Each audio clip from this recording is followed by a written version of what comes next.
बात कैसे सुन लेते हो ऐसे फेंकू चंद की, जो इतना बड़ा बड़ा फेंके थे कि 2 करोड़ रोजगार देंगे, 15 लाख खाते में देंगे, देश का गरीबी मिटाएंगे। अब क्या किए? गरीबी तो नहीं मिटा, लेकिन गरीबों को ही मिटा दिए। क्या गारंटी है? क्या गारंटी? और चाइनीज सामान की वारंटी का कोई अधिकार। देखिए, मुन्ने शुक्ला का देन है कि मुजफ्फरपुर में डॉक्टर लोग आज सही से देख नहीं पाते थे, उन्हीं का देन है कि गरीब आदमी के आज 2 पैसा कम में ही उसका इलाज अच्छी तरह से व्यवस्था किया जाए। मोदी जी का गारंटी जो है ना, चाइनीज प्रोडक्ट के साथ जो लगा रहता है वारंटी, वो है चलेगा तो चांद तक, नहीं तो शाम तक। नमस्कार, आज हमारे साथ वैशाली लोकसभा सीट के युवा वोटर हैं। आपके क्षेत्र में जो विकास हुआ है, अभी जो सांसद है उससे क्या खुश हैं आप? धरती पर जहाँ आप बैठे हुए हैं, यहाँ भी बीना देवी आए हुए थे, यहाँ भी आश्वासन किए हुए थे कि हमारी जब हम सत्ता में आएंगे तो इस मंदिर का डेवलप करेंगे। देख लीजिए, 5 साल बीते हो चुका हुआ, अभी तक यहाँ कुछ काम नहीं हुआ है। इस एरिया को हम डेवलप करने के भी वो वादा किए थे।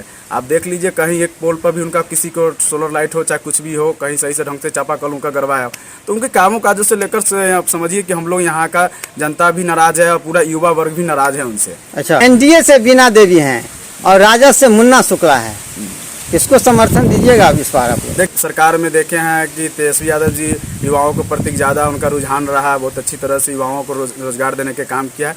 तो इस बार हम लोग, जहाँ तक युवाओं का सपोर्ट है, कि हम लोग राजद के वोट करने के काम करेंगे। यहाँ से मुन्ना शुक्ला को। मोदी जी तो कहे मोदी है तो मुमकिन है। देखिए, वो तो कहते हैं, तो ये भी बोले हुए थे कि चौकन्ना रहो, हम चौकीदार हैं, घुसपैठी नहीं होने देंगे। आप देख रहे हैं ना कि देश में कैसा घुसपैठी चल रहा है। देश को बॉर्डर की तरफ से खा रहा है और अंदर की पार्ट धीरे धीरे खोखला होते जा रहा है। तो आपके क्षेत्र की समस्या क्या है? देखिए, समस्या यहाँ है कि ढंग से, मतलब कि हम लोग का यहाँ विकसित नहीं हुआ, ना लाइट लगा। बोले कि घर नाला रोड्स की भी हम लोग व्यवस्था ढंग से करा देंगे आप लोग का, वो भी नहीं करवाए। उसके बाद वो बोले थे कि हमारी मतलब कि हम सत्ता में आएंगे तो हम सभी युवाओं वर्गों को, मतलब कि किसी भी IT सेक्टर से हम रोजगार देने के भी काम करेंगे। ये सब वादा वो करके गए थे। तो कहीं ना कहीं उनका एक प्रतीक आज से जीत के गए हैं। तो आज तक हमारे लग रहा है कि जामिनोठिया पंचायत में एक बार भी घूमकर देखने नहीं आया है कि यहाँ की जनता के क्या समस्या है, क्या उनका परेशानी झेल रहा है। अच्छा, आप किस समाज से आते हैं? हम ऐसे तो नाई समाज से आते हैं। तो नाई समाज का वोट किधर जाएगा? देखिए, नाई समाज का वोट इस बार जो रुझान देखने को मिल रहा है कि राजद के प्रति सभी लोग जाएंगे। राजद के प्रति। तो मुन्ना शुक्ला से कुछ लोग नाराज भी चल रहे हैं। देखिए, मुन्ना शुक्ला से नाराज है, बट वो गरीब आदमी के प्रति उनका कोई ऐसा नाराजगी उनका फील नहीं है। बड़े बड़े लोग होंगे जो उनके तुलना के होंगे, आज तक गरीब आदमी को सताने के काम नहीं किए, जहाँ तक कि वो विकास करने के ही काम किए। गरीब आदमी के देखिए, मुन्ने शुक्ला का देन है कि मुजफ्फरपुर में डॉक्टर लोग आज सही से देख नहीं पाते थे, उन्हीं का देन है कि गरीब आदमी के आज 2 पैसा कम में ही उसका इलाज अच्छी तरह से व्यवस्था किया जाए। मीना देवी काम नहीं किया है। उनका एक भी वादा इस क्षेत्र के लिए जो किया गया एक भी पूरा नहीं हुआ है। अच्छा, जब यहाँ पे आए थे तो बोले थे कि यहाँ पे हम लोग डेवलपमेंट करने का काम करेंगे, सिर्फ आशीर्वाद दे दीजिए। उन्होंने आशीर्वाद दे दिया, लेकिन उनका जो किया गया वादा था वो पूरा नहीं हुआ। तो हम लोग उनसे नाराज हैं। और बात किया जाए, अभी तो बिहार में टोटल 40 लोकसभा सीट है। हम लोगों ने पिछली बार मोदी जी को 40 में से 39 लोकसभा सीट दे दिया, लेकिन उन्होंने बिहार के लिए क्या किया? कुछ नहीं किए। उन्होंने आते समय वादा किया था कि हम बिहार को स्पेशल राज्य का दर्जा दिलाएंगे, ये भी बोले थे। फिर बोले थे हम स्पेशल पैकेज देंगे, लेकिन हम लोगों ने क्या किया कि 40 में से 39 सीट उनको दे दिया, लेकिन उन्होंने बदले में यहाँ पे अपना एक भी वादा पूरा। अरे राशन तो दे रहे हैं। राशन दे रहे हैं, तो कब नहीं मिला है बताइए?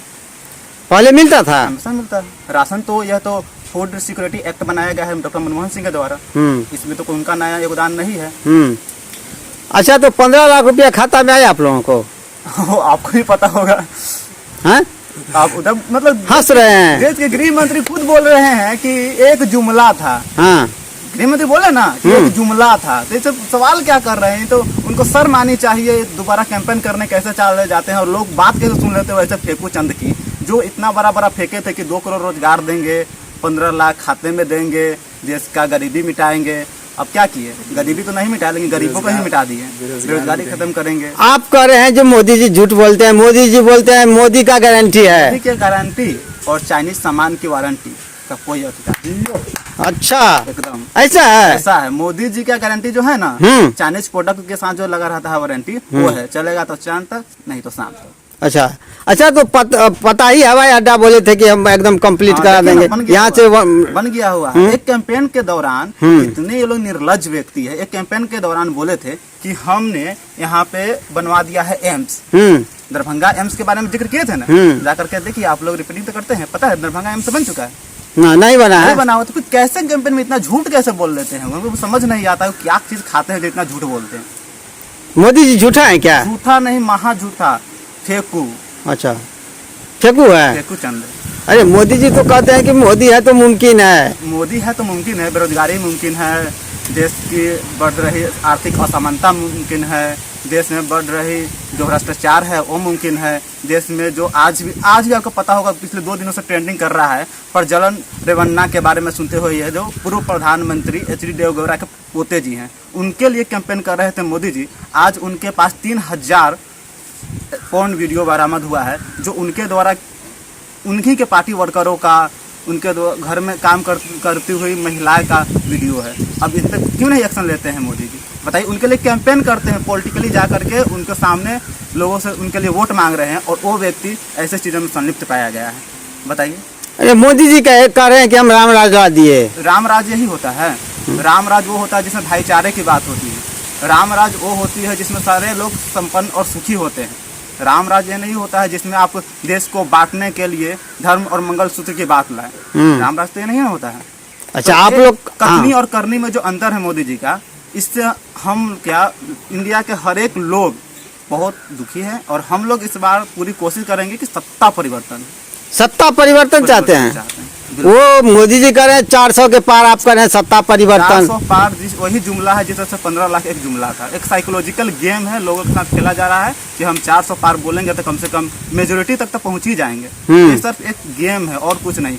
लेकिन ग्राउंड रिपोर्टिंग आप भी करते हैं और हम लोग भी देखते हैं, ग्राउंड रिपोर्टिंग कुछ और है। पहले मोदी जी 400 पार का नारा देते थे, लेकिन अब वो नारा नहीं दे रहे हैं। कारण है कि फर्स्ट फेज और सेकेंड फेज के चुनाव के बाद में उनको भी पता लग गया है कि मेरे पास कितना मेजोरिटी आने वाला है। अब वो ये भी नहीं बोलते हैं कि मोदी की गारंटी और बीजेपी, अब वो एनडीए पे आ गए हैं। आप देख लीजिएगा, सेकेंड फेज के जैसे ही चुनाव खत्म हुआ है उसके बाद वो मोदी की और बीजेपी की बात करना बंद कर चुके, सिर्फ एनडीए बात कर रहे हैं। अच्छा, मोदी जी कहते हैं कि हम अति पिछड़ा के हितैषी हैं, लेकिन टिकट जो दिए उसमें अति पिछड़ा नगन है। क्या कहेंगे? इसी से पता चल रहा है कि उनकी कथनी और करने में कितना फर्क है। अच्छा, सिंपल सी बात है। क्या नाम हुआ आपका? विश्वजीत कुमार। किस जाति से आते हैं? तेली समाज से। जी।